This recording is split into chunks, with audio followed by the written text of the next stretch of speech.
Hey, folks. Welcome to the Dark Horse Podcast. I am very glad to be with Dr. John McWhorter, professor at Columbia University in English. He is a specialist in linguistics. His particular focus is Creole languages and American history. Do I have that right, John? You could say that. American studies and Creole languages and language contact in general and language change. Yeah. Wonderful. Well, thank you for joining me. I do hope at some point we get to talk about linguistics and Creole languages. It is an absolutely fascinating topic. At the moment, though, I think what is taking place in the Republic is of great importance, and I know you feel the same way. And so we are going to focus on that today, if that's all right by you. That works for me. All right, great. So let me lay this out a little bit for you. I am feeling a bit called at the moment by what is taking place, and I think the urgency of it is quite great. Are you also feeling called? Is that a fair assessment? Yeah, I certainly am being called in terms of suddenly the number of emails and tweets and various kinds of Facebook messages I'm getting.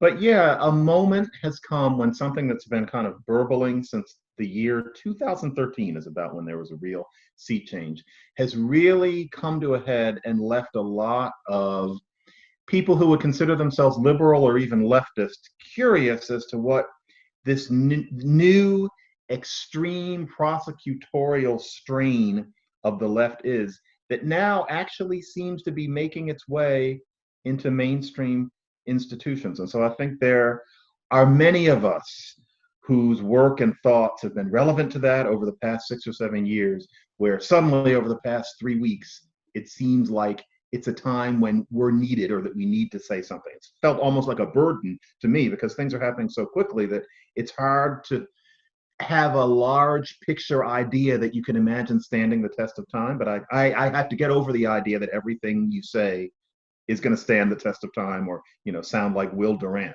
But yes, this is a tough time. It's a tough time, and I know that there's also just the fact that we're walking a razor's edge of sorts, and one doesn't want to say something that one discovers is taken the wrong way and that makes things worse. So that's Sure. a problem I think probably we're both facing in this circumstance. Mm-hmm. But in any case, I think you and I have never met in person, but I think we have established a rapport online in the way that happens. It's a very odd process, but I think we trust each other. And what I would suggest is for this conversation to be maximally useful, that we suspend all rules of politeness. In other words, I would like you to be absolutely as direct with me as you think is helpful. And I promise you, I will not be thin-skinned, even if the corrections of my perspective are substantial. And I will do the same. And in so doing, we can model how a conversation about race, which is unavoidably going to be at the center of what we talk about, might sound. And maybe people can get a sense of an alternative to the dialogue that we see unfolding on the streets of the U.S. at this moment. Okay, that makes sense. I want to say beforehand, though, and this is going to seem trivial, that for those of you who are watching this as well as listening, my appearance is probably quite unpleasant, and it's because I am in a rustic cabin, not by myself and not filling envelopes with anything, but I am up far away, not in the view of too many human beings other than my children. I have COVID hair. I have not styled it today. I haven't shaven. I'm wearing the wrong glasses. So letting you know, I know what this looks like. This is not how I look. But in any case, let us proceed to weightier matters. Well, you know what? You look great, but you've also landed in the right place because my audience is thoroughly used to COVID hair. I have had COVID hair from the start before anyone had heard of COVID-19. So anyway, by comparison and in absolute terms, you're just fine. So, okay. What is going on in the Republic? I have the sense that a story I lived in 2017 at a tiny college in the northwest corner of the country has suddenly spilled over, and it's now in every major city in the U.S. Yeah, and it's funny. The What happened to you outside of your office, what we can now see on video. It's been fashionable to say that that frame of mind was just a bunch of crazy kids among people who, some people I think really do think that, and other people haven't wanted to allow that kind of view is becoming dominant, partly because a lot of the people who are inclined to dismiss that as a lot of crazy kids are people who are inclined to let it pass in general and often aren't aware that there's a part of those people in them themselves. But the question is, why has it become what I almost can't let come out of my mouth? It's becoming a mainstream sentiment, this unreasoning form of leftism, where language is misused in ways that seem so Stalinist and Orwellian that it's almost like a cartoon. And yet the people are standing there actually taking themselves seriously and having no idea that what they're doing is recapitulating some of the most futile and useless socio-political currents in history. It's really an interesting cocktail because you even wonder, George Floyd, what happened to him was absolutely unjustifiable, and yet the fact is that similarly absolutely unjustifiable things happen to Black men, and I should say men in general, not to mention women in the United States, practically every day. Why that particular person, why did that bring this out to the extent that it did? And we've seen this kind of ideology brought out by cop killings before. I think an iconic time was with Trayvon Martin, when social media, as we know it, was relatively new. And it brought out a great many white people as well. That was new. Amadou Diallo in 1998 was one thing. Trayvon Martin was another. It was the same with Ferguson. Here, though, Brett, and I'm going by the seat of my pants here, but I think that we're dealing partly with how social history can be confounding and often random, the butterfly flaps. Some of this, I think, and this is not to minimize how important it is that we reform the cops. It's absolutely important. But I think that the virus had something to do with the heat of the response here. I think a lot of people were really tired of being trapped inside, were really tired of the muzzled feeling that we've all had since the middle of March. And the weather starts to get better, and that man was murdered at a particular meteorological time. And I think a lot of people, and when I say this, I don't just mean Black rioters. I mean everybody you see in these protests. I think they wanted a reason to get outside. I don't think it was deliberate. I don't think they were being cynical, but I think there was a joy in being able to be with other people, to express some passion, and to get outside. And so, to tell you the truth, if that leads to cop reform, I'd say fine. That's the way history works. But nevertheless, it did bring out this particular kind of person with a particular kind of message. And we now have a particular kind of social media. And we have a particular president. That doesn't help either. We have a truly repulsive moron as a president who makes a lot of people very, very upset, and justifiably. And so after 1916, after 2016, I imagine we were primed for something like this anyway.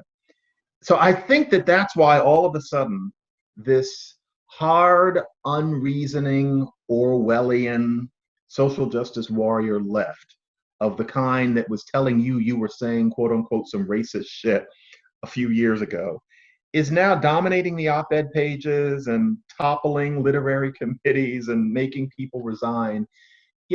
With all of it involving people who know full well that they're being bullshitted, actually bowing down to this kind of rhetoric because it's so frightening.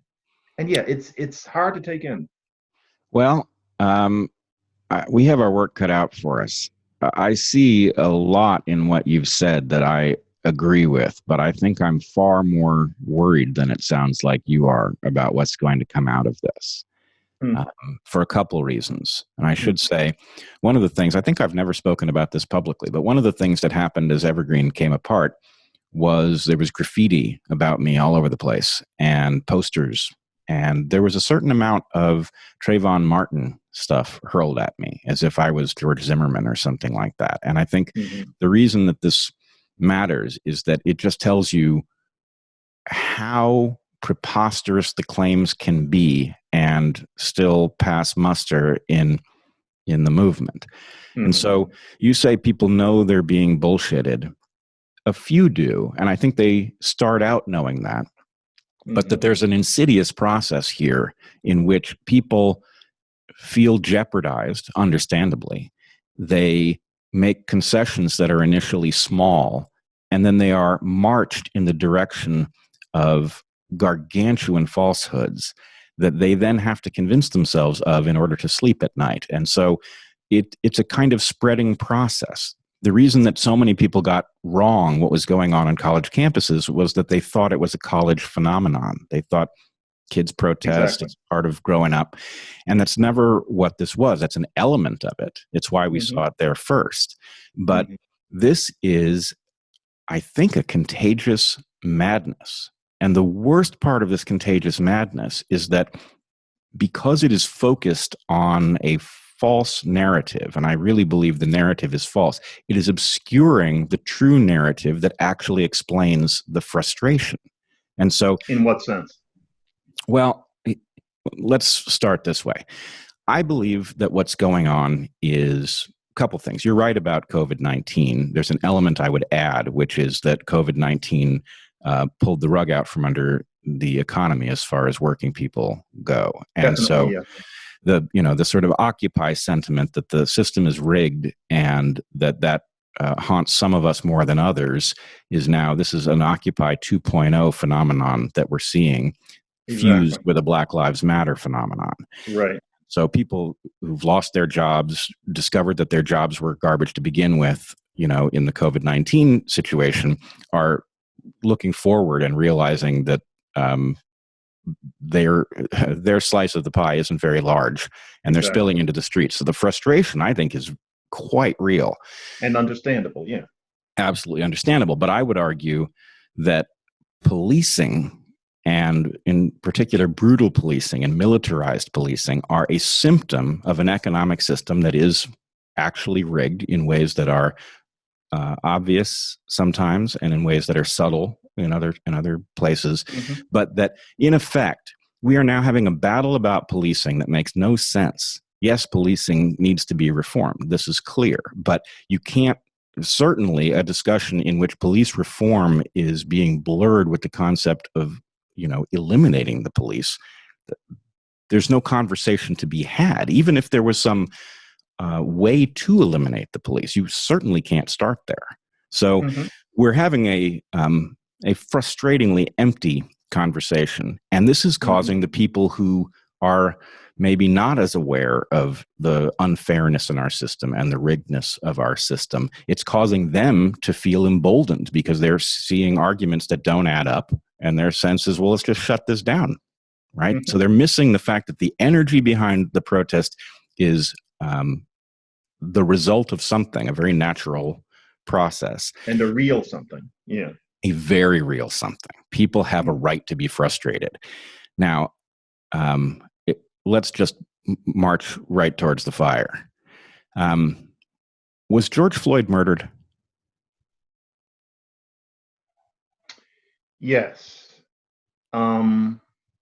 What Derek Chauvin did to him was utterly unnecessary. I mean, George Floyd was very intoxicated. He was acting up. I find it very difficult to see from the videos whether or not he was resisting arrest. If anything, he seems to have been in a passive sort of way. He needed to be put into a police car and taken somewhere and, disciplined, fined, or something. For somebody to put, the knee on his neck and he's pleading for his life, yeah, I would call that a murder, and I'm not one for extreme rhetoric. What I think needs to be brought into it, though, is that Tony Timpa was murdered 4 years before with a knee into his back, with the same pleading for his life, equally unjustified, recorded, the cops got off, same thing, and Timpa was white. We're not supposed to talk about that. And of course, more white men are murdered that way than black men, and sometimes women. You're supposed to talk about the fact that black people are killed by cops disproportionately to our numbers in the population. But then again, you can also say that poverty makes you more likely to encounter the cops. And black people are disproportionately likely to be poor for unpardonable reasons. That, like we're talking about, there are larger issues here that people are justifiably upset about. Too many black people are poor. But as it turns out, it's almost, the numbers on this are almost cosmically consonant in that there are, black people are 2.5 times more likely to be poor and 2.5 times more likely to be killed by cops. I don't think that's an accident, and I didn't make up those figures. So what that means is that one may despise the cops, but to say that George Floyd was murdered because he was black, as tempting as it is to think that, given that that's the film that we're going to see again and again and again, it's very tempting to think that. It's not an accurate depiction of what actually happens. And we're in a technological moment where it's really easy to see the larger picture. The Washington Post has done a project that tells you exactly who's been killed year by year by year and under exactly which conditions at the push of a button. You couldn't have done that 10 years ago. And yet we're being foisted with a certain narrative. So yes, I would say that George Floyd was murdered. But the problem is that to say that it was because of his black skin detracts from solutions to America's problems that would float all boats, to use a metaphor that's gotten kind of stained. And what worries me about all of this is that, as I've written often, we're dealing not with a political ideology, but with something that an anthropologist would recognize as religion. And it's easy to hear me say that and think that I'm trying to make a rhetorical point. I don't mean like a religion. It is a religion. The way that you understand how these people operate is to actually imagine how you would interact with a Mormon who you were trying to convince that Joseph Smith didn't dig up tablets in the backyard. And again, not rhetoric, folks. Exactly that. It's the same frame of mind. It's just that our language doesn't happen to apply the label religion to the kinds of ideology that we've seen over about the past 10 years. And so the problem is that the tenet of this religion that dominates is that to be against racism trumps literally everything else. There are ranked priorities, and being against racism, and we have to talk about what that is, but being against racism is everything, to the point that you allow yourself not to make any logical sense. And so you must be against racism. And so George Floyd must have been murdered because he was black, and there's no questions asked.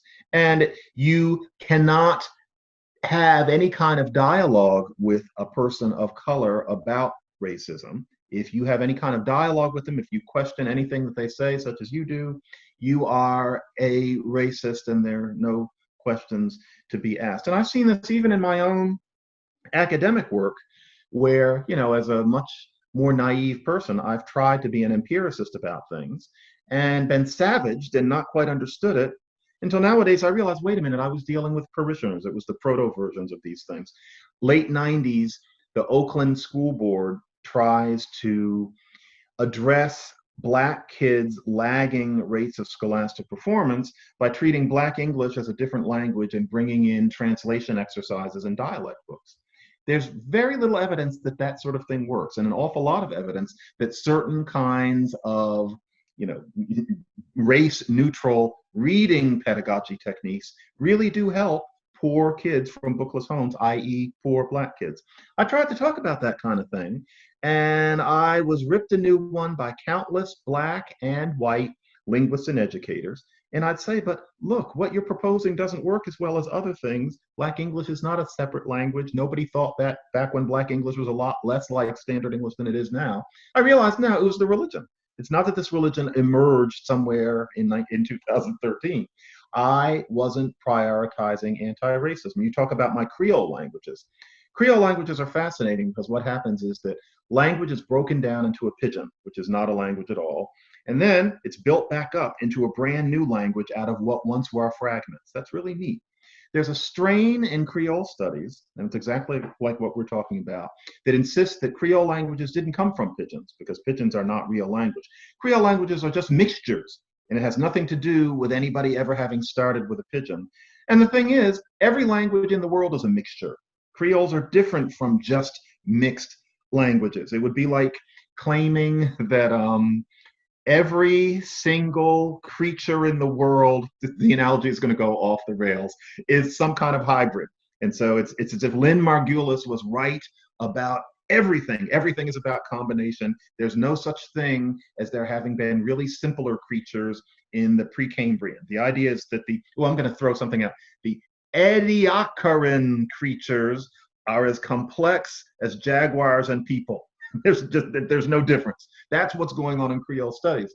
And if you insist that no, these are languages that are born again, it's like sea monkeys or something like that. They're built out of little eggs and they come again. You're a racist. And yes, that's been aimed at me.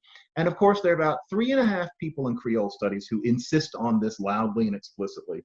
Almost everybody else in the field doesn't want to get mauled by them. And so they decide that they're agnostic about the matter. They say, I don't really care how Creole languages form, as if that isn't the fundamental thing that you wish to know when you're studying languages. Where do they come from and how are they born? It's like a biologist saying, oh, I don't care about the DNA. I don't care how walruses are related to salamanders. I'm agnostic about that. I have other things to do. That passes for actual coherent thought in linguistics, in my little area of linguistics, because you don't want to say that Black people ever didn't learn a language well, even if they were slaves on a plantation where no one taught it to them because of anti-racism. That's what we're up against. So I see what you mean, that it can take over everything, but I always thought, okay, it's not just college students, it's also college professors, it's certain college town realms, but it's not going to take over the world. Maybe I've been naive. Well, I again agree with a ton of what you say. This is a religion. We are seeing exactly what you're talking about in biology as well. We're having a fight over whether sex is real. That is absurd, because this couldn't possibly be clearer, right? Right. Yeah. No, it's happening everywhere. So that tells you how insidious it is, because almost everybody in my field knows better. And yet most are quiet, or they're hedging because they don't want to get mauled. Or the mob, right. So but here's the problem. I have believed that George Floyd was murdered. I don't think that's necessarily what happened at this point. And I think the problem is that is taking on religious momentum. And so if you'll give me the opportunity to scare you a little bit. That's okay. Let me paint a different picture. I would love to know. Yeah. Okay. What I saw on video, what I know that I saw, is a miscarriage of justice, a massive one. What I don't know is enough about policing, about drugs and physiology, about heart attacks, to know exactly what I saw. I certainly don't know that what I saw was racist, for exactly the Tony Timba point that you make, that what we saw was that the video was running on a case that matches people's priors, and so it got broadcast and caught on. And that was about race. But we don't know whether, let's say that Derek Chauvin did murder George Floyd. We don't know if it would have been equally likely had he been a white guy. You can't know. You can't know. But here's the thing that troubles me even more at this point, is there is reason to believe that that George Floyd saying that he could not breathe was occurring before he was ever on the ground, and that he was having a heart attack. There's some evidence to this effect. We know from his autopsy that there were a very potent combination of drugs in his system, fentanyl, I believe methamphetamine. We know that the technique that Derek Chauvin was using is a technique that is officially sanctioned under some circumstances. And I think we know that there was a discussion about whether or not George Floyd was in a state, and I've now forgotten, I can almost remember the acronym for the state, EXDS maybe, that required some kind of restraint to prevent him from injuring himself or others. So here's the question. It is possible that what happened there, as egregious as it was, fit with police policy, that the police policy is what is in error. And it is the police policy that caused the miscarriage of justice. And while it's hard for me to imagine that Derek Chauvin is a good guy, because he's obviously callous enough to have ignored this man's pleading and insistence that he couldn't breathe to the point that Chauvin he died. had a record of being a very callous policeman before. But anyway, go ahead. Right. So there's evidence of that. So this what I'm really getting at is our system absolutely depends on the fact that we do not convict people unless there has been due process. And yet we are now speaking about Derek Chauvin as if we all know that a murder took place.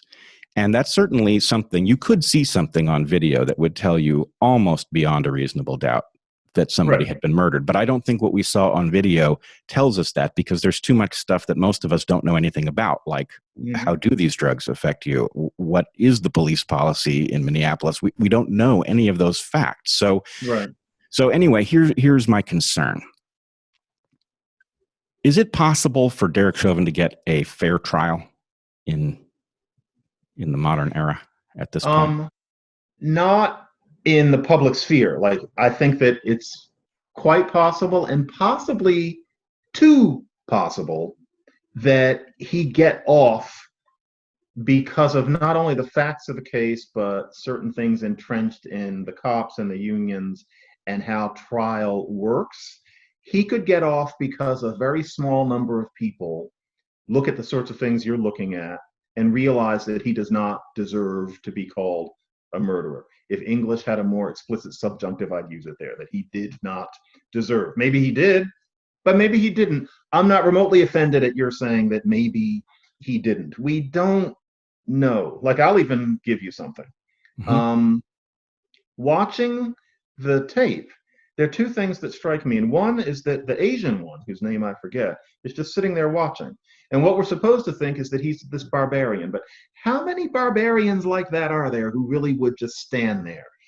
And I've been told that part of it is that he actually is essentially a trainee at that point, and he's supposed to be deferent. But still, if somebody is down there expiring on the basis of a clearly murderous move, would he really be just standing there and even giving an insouciant look into a cell phone camera? I've wondered. And also, you're not supposed to say this, and I've never watched somebody die. I don't know, but it's my intuition, and I've had a few other people secretly write to me that they wonder. He doesn't sound like he's asphyxiated. He keeps on saying, I can't breathe, but it's so clear, it's so loud. He keeps saying, oh man. Now, I've never heard anybody asphyxiate. I may be really missing something. But you imagine some sort of constriction. And from the sound, the first time I heard this, before I knew it was going to be a big deal, I thought, it's terrible that he died, but when he's saying I can't breathe, I hate to admit it, but it almost sounded like a quote. It's almost like he remembered what Eric Garner said. And I'm not saying that he's trying to do a show or that he was happy, but he doesn't sound like he can't breathe. Now, I say that out of naivete. I have never had my knee on anybody's neck. Nobody's ever had their knee on mine. But I am open. I'm wondering whether the death was due not only to that pressure, but to the fact that he had other things inside of him. He couldn't have been a healthy man based on what we've heard. And he doesn't deserve it. But can he get a fair trial in society? No. And so for what we'll see based on the anti-racist imperative is that he absolutely has to be guilty. And so, for example, Darren Walker and Mike Brown, the facts make it clear, including the Black people who watched this, who often recanted their original testimony, which they made because they were afraid of being jumped by the narrative. But he killed Mike Brown because Mike Brown kept coming at him and he was afraid. Now, you can have a whole discussion about why he couldn't have shot him in the knee, etc. You hear that the cops are trained to shoot to kill after a certain point. We go into territory that, again, I don't really have my bearing in. But he didn't just shoot the guy with his hands up. It isn't true. And yet, the New Yorker does a profile of Darren Walker that makes him sound like the devil's spawn anyway, because he doesn't know the narrative 101. And so, he's what we must get rid of. And then today, anybody who admits that Mike Brown wasn't killed that way, and a lot of people just like to pretend, it's John Ford. The legend is printed. On some level, that happened. You just know there's going to be a film where at the point where Mike Brown is shot, everything goes into blurry and there's strobe lights and there are various perspectives, and all of a sudden it's going to be Rashomon as if there are many different perspectives, and the director is going to give interviews saying they wanted to give everybody their say. It's not going to just show what happened, and that's symbolic of the consciousness. But also, nowadays, you deflect. So if you don't want to talk about the Mike Brown facts, you talk about the fact that he was laying on the street for 4 hours, and that's unjust. I've heard people wax eloquent about that to the degree that people were talking about his supposedly dying with his hands up 6 years ago. No, Chauvin will never be able to raise his head in public again. It's the same thing with George Zimmerman. Zimmerman's story is quite different from what we were told. and yet his life is ruined because these people are needed as symbols in this narrative. They're Judases, and this is the kind of thinking that we're encouraged to do. The This is funniest thing is to watch this with people who otherwise think normally and empirically. It's a religious frame of mind. this is exactly what I'm worried about. So you say that he will never get a fair trial in the court of public opinion, which I agree. I also don't think he can get a fair trial in a courtroom at this point because, given the way we are all connected, it will be, I think, impossible to find a jury that will not be aware that a verdict that does not reflect public opinion in this case will result in an eruption of anger that, Based on past models, right? yeah, I mean, it's Rodney King times 1,000. Mm-hmm. And so here's the reason I find this so terrifying is that I believe some kind of possibly unprecedented trolley problem is unfolding in this case, and that everybody will quietly calculate to themselves, maybe not even in their conscious mind, but somewhere, that in fact, irrespective of what the facts are in the case, and let's say that George Floyd had a heart attack, was highly likely to die, and that the knee on the neck, as egregious as it was a minor factor in his death, right? Mm-hmm. That would obviously be a very important fact in a case were this not racially charged and were there no protests in the streets. But if the system concludes that it must convict him, then this effectively is us participating in a witch hunt. Now, I'm not saying that he's not guilty of murder. I think it's likely he is guilty of murder, but I don't know that he's guilty of murder yet. And my sense is that we have already marched so far down this road. We are already now speaking as if we can all agree that he's guilty of murder. Here, the doubt exists where the question of race is, that we are unwittingly participating in a dangerous religious exercise, even those of us who wish to resist doing that at all costs. What's alarming there is that what you're saying is that this is going to go beyond people being unable to get justice in the rarefied world of the college campus, where one wonders whether that could change within our lifetimes. But it's going to be in actual courts of law about matters having to do with physical life and death. And yes, that's alarming, especially because, there is this critical race theory within legal theory. The idea being that we think not always of individuals, but of general stories. And as pretty as that sounds, that's the sort of thing that leads to the idea that even if on some technical level, you could even think of it as philosophically profound, on some technical level, if it turns out that Chauvin did not kill George Floyd, if it does, that he did on some other level, on some narrative level, because this has been happening to us forever.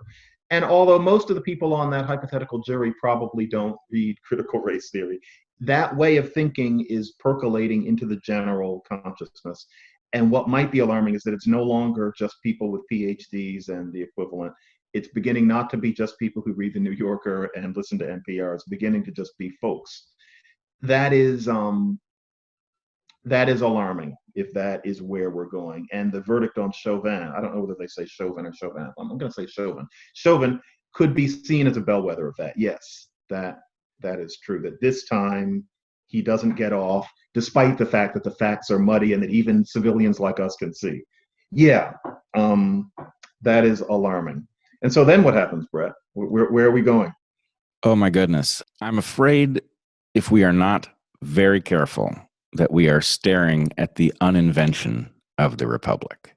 And I'm not sure that idea, that thought, that possibility properly horrifies people, because as flawed as this Republic is, its un-invention is going to be an absolute disaster. And I think, frankly, this is something that is more easily seen by people outside the U.S. And I've had contact with quite a number who are frightened at what they are seeing unfold, even though they know our system is unfair. But the prospect of the U.S. failing is a dangerous one for the world. So there's a lot riding on this. As to your point about what is potentially going to unfold in courtrooms, given the rhetoric and given how aggressive the campaign is that is causing people to adopt this critical race theory. Now, most of them don't know that that's what they're adopting. And I should also That's say, the scary thing, that you no longer even have to know the source. right. You're active in it and you don't know where it came from or what it actually means. I also should say my understanding is that critical race theory was born as an honorable investigation of biases inside courtrooms, and then it sort of morphed into this monster. But in any case, I'm concerned that we are actually much closer to the place that you suggest we might be headed with respect to courtrooms, because in light of the beliefs that are being now commonly expressed without the ability to disagree with them, there is certain to be a two-tiered expression of due process in a courtroom.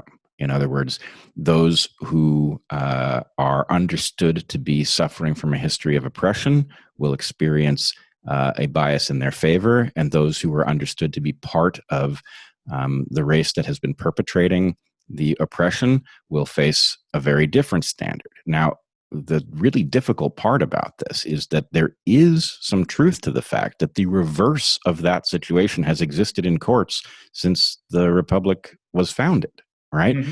So Black people have had a raw deal, not only economically, for reasons I'd love to get back to if there's time, and if not this time, we'll do it in a future conversation, but the system has been unfair and it has been two-tiered, but we are actually now involved in a public discussion in which, instead of ending oppression, which has been the goal since the civil rights movement, we are actually talking about turning the tables of oppression, turning the tables and creating the inversion of the values that the nation is founded on, and that is a very dangerous idea.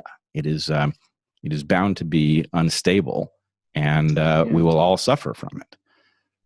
Bound to be unstable.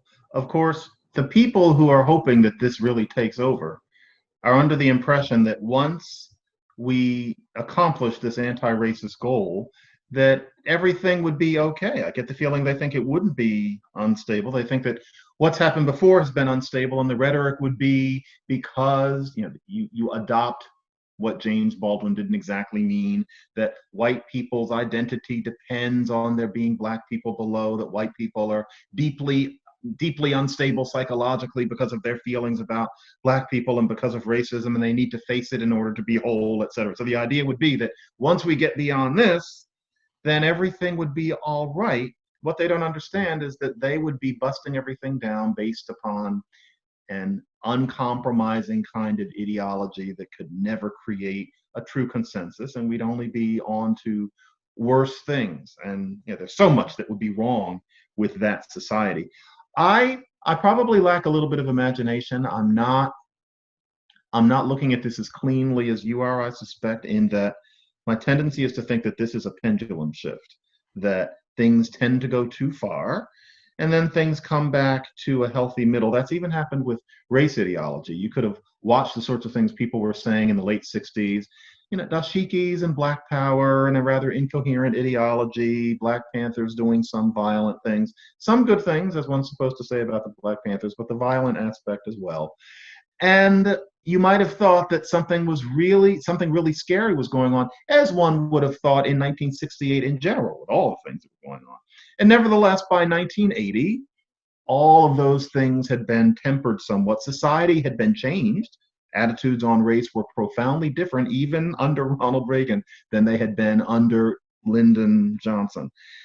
But now here we are with another kind of pendulum shift, I'm thinking, where if perhaps there is an articulate enough pushback against the extremes here, and articulate means partly putting it in a way that people beyond academia can understand, maybe we can come to a sort of liberal/leftist consensus that isn't based on refusing to face facts, that isn't based on recapitulating a religious kind of thinking that Martin Luther would have recognized, which, and I know this insults some religious people when I put it this way, but which many of us feel that we have moved forward from. Many of us find it a forward idea to not base any of our cognition, to the extent that we know it, on suspension of disbelief. Many of us think of that as progress. I would be fake if I did not say that I do. I'm sorry to those whom that seems to insult, but I have to be honest. And to go back to having this kind of mental cocoon where you are encouraged to stop thought and taught that that makes you a morally advanced person, that is frightening. I wonder though, Bret, it can't be just books. It can't be just podcasts. What about a documentary? I'm proposing that here. There needs to be a good 90-minute documentary that really gets across what's wrong with this. And, probably not next week. It doesn't need to be, during our conversation about George Floyd. But there needs to be a statement against this that people can actually watch and that actually makes people think. I think it can be pushed back against, partly because that's one of my métiers. But you think that it could possibly just topple the United States? I do. I think we might be looking at, well, let's put it this way. I think what I'm seeing in the street reminds me far too much of Maoism, and that if you attempt a Maoist takeover in the U.S., you will get a civil war. So I am very concerned that we are much closer to a brink that, frankly, I think we all know is out there somewhere. But that do you worry that right-wing crazies are going to come gunning for things? Well, I'm hesitant to say right-wing crazies, because what I think the problem is, I full well understand looking at people tearing apart cities, saying things that make no sense, claiming that un-inventing the police, that, abolishing them would be progress, that they're, unfortunately, the people that you're talking about have more of a point than they should, which is, this is madness. Right? So I don't want them to have a point. I don't want a civil war. What I want is for people to sober up and stop behaving in this way. But I also, having seen a mini version of this, know better. Right? So I would put on your radar, if you're not thinking about it yet, the coincidence of ShutDownSTEM traveling with this religious belief system that you and I both see is extremely important. There is a reason that this religious movement that we see in our streets is also talking about shutting down STEM. And we saw this all in miniature at Evergreen. They came after STEM also. There was a reason that it was me they came after. They went after my students too. In fact, one of my a mixed race student woman whose mother is Afro-Caribbean was actually confronted by the rioters and accused of race trading for being a science student. So this anti-science belief system is infused into this critical race theory religion that we see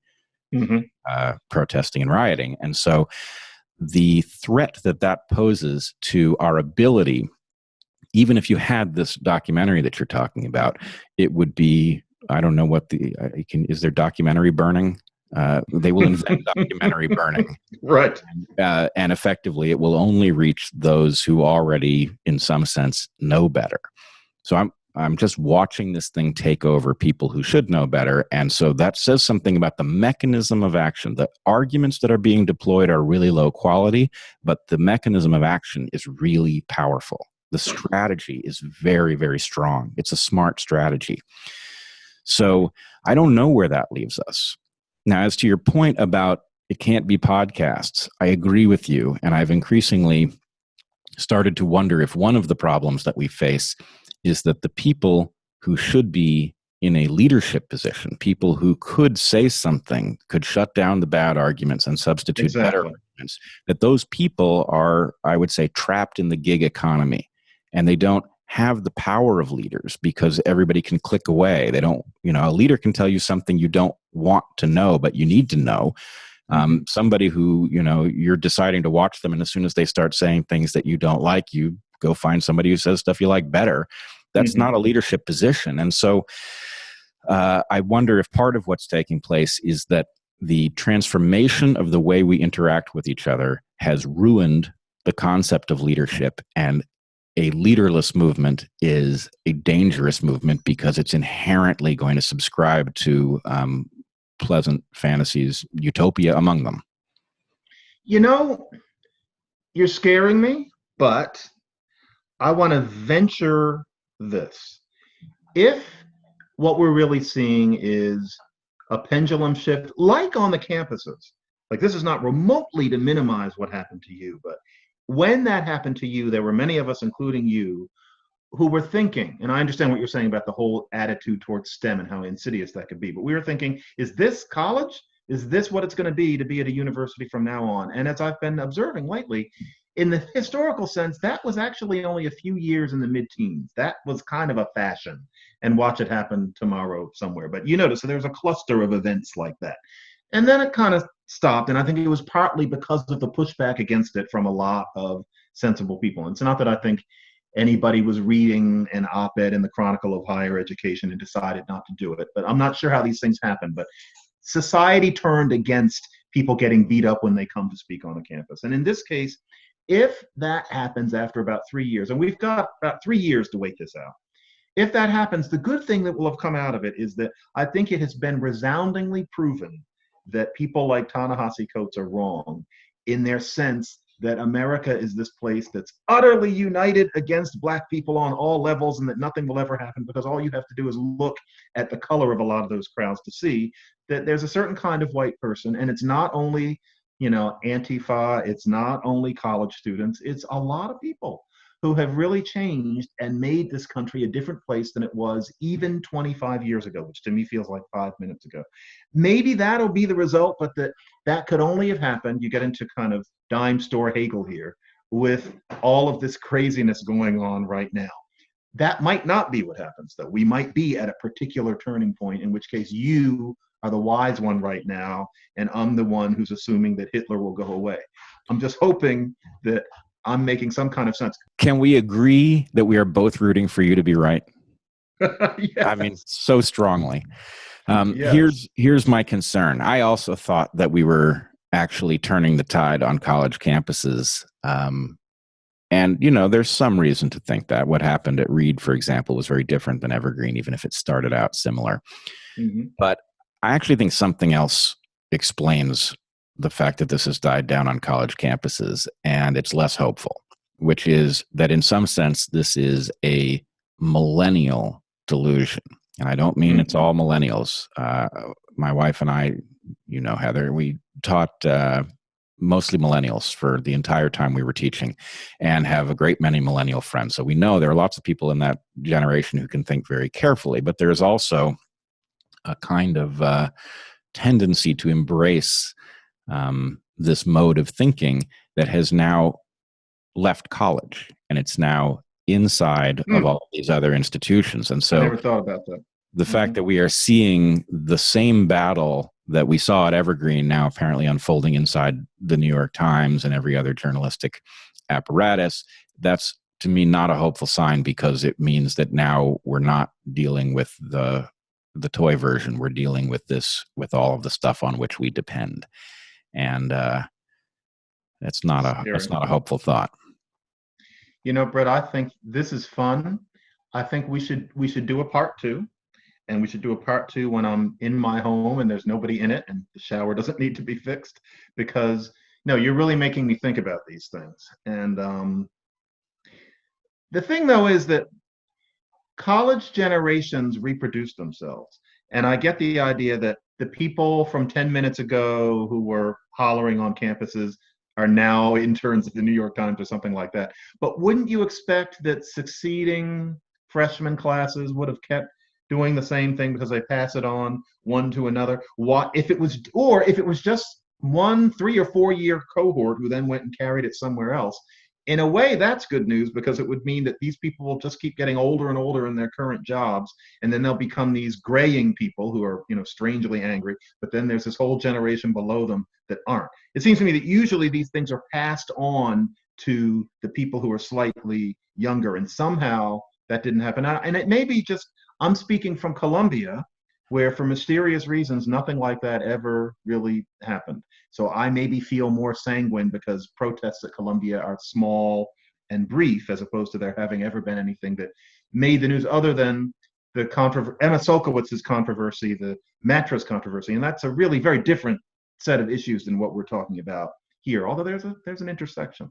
But I don't know. I hope I'm right too, only because it would be frightening for this country to be taken over by people who refuse to reason and don't know that that's what they're doing. They don't know they're refusing to reason. They think that there's certain issues upon which there can be no reasoning. And you literally can't talk to them. They cannot be reasoned with.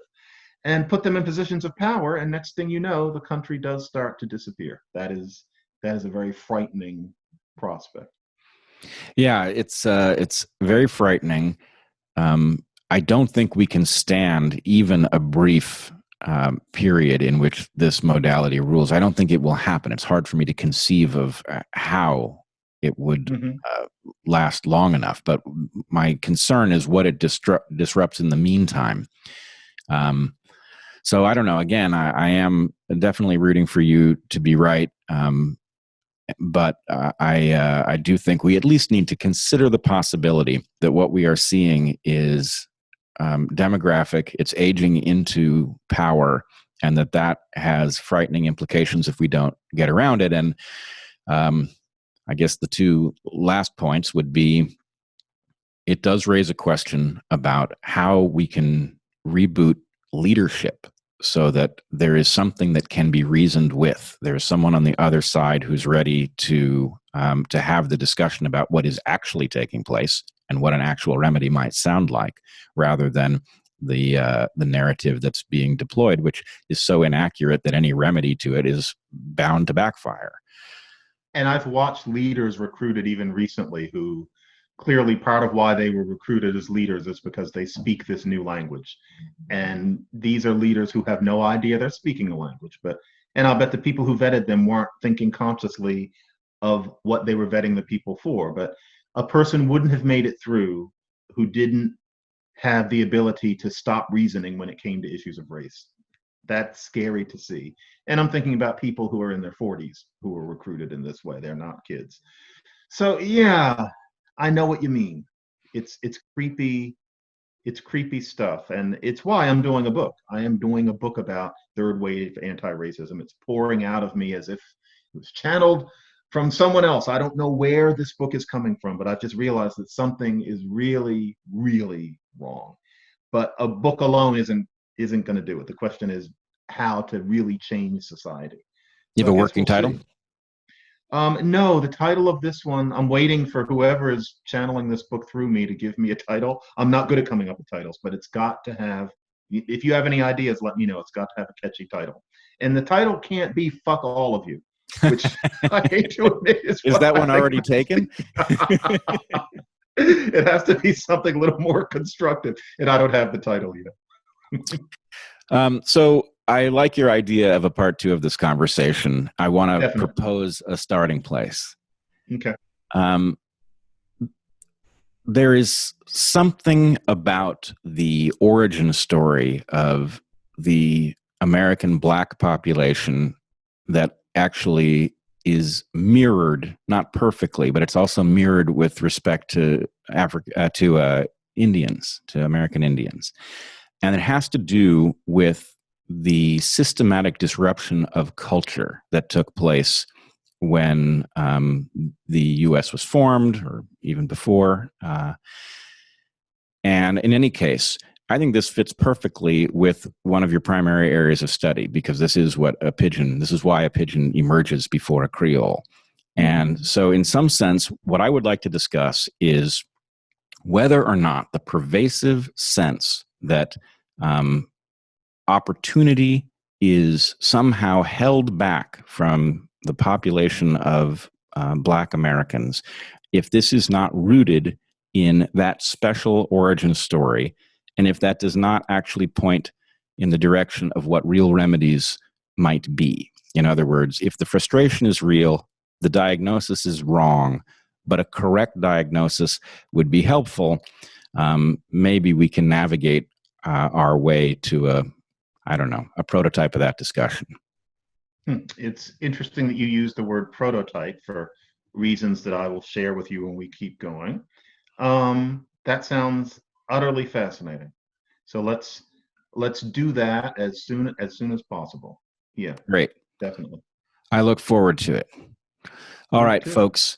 Thanks so much for joining us. John, thank you. John McWhorter is professor at Columbia. I did not say at the top, but I will say now, his podcast is Lexicon Valley. Yes. Right. It's an excellent podcast on linguistic issues primarily, and in some sense in the way they interface with modern events as well. He's written a recent article in Quillette that's quite excellent on the George Floyd protests and phenomenon. Is there anything else you want to mention? I think that'll do for now. So yeah, let's just continue this next week or sometime soon after that, and we can explore further. Yeah. Wonderful. There is one other thing I should mention. John is a very frequent guest on the Glenn Show, Glenn Lowry's excellent podcast. And you guys have done a marvelous job exploring issues related to race in America for, I don't know how long you guys have been doing it. But 2007. We've been doing it since we were different people. It's really going on. Definitely. All right. So check that out. And I look forward to talking to you further, John. This has been marvelous. And let's just hope you're right. Let's hope. All right. Be well, everyone. Perfect.